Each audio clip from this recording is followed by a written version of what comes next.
అది దట్టమైన అరణ్యంలో ఉన్న నాగులమాల కోట. అక్కడ ఒక రహస్య గుహలో మాయల ఫకీరు క్షుద్ర పూజలు చేస్తున్నాడు. అతని ముందు అగ్నిగుండం భగ్గున మండుతోంది. ఓం హ్రీం హ్రీం. అగ్నిగుండంలో బాలనాగమ్మ రూపం కనిపిస్తుంది.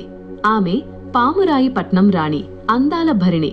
ఆమెను చూడగానే ఫకీరు కళ్లలో కామం, అత్యాస రగులుతాయి. భవతి భిక్షాం దేహి.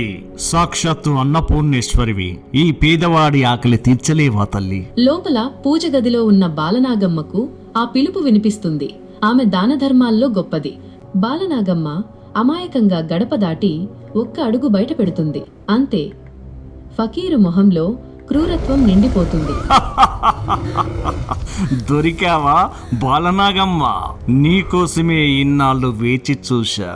వెంటనే తన సంచిలో నుండి మంత్రించిన మసి, నల్లని బూడిద తీసి ఆమె ముఖం మీద చల్లుతాడు. హ్రీం సునుకాని వైపో. బాలనాగమ్మ అమ్మో అని అరుస్తూ కింద పడిపోతుంది. మహారాజా, ఎవరో మాయల ఫకీరు అమ్మగారిని ఎత్తుకుపోతున్నాడు. కార్యవద్ది. రాజు రక్తం మరిగిపోతుంది.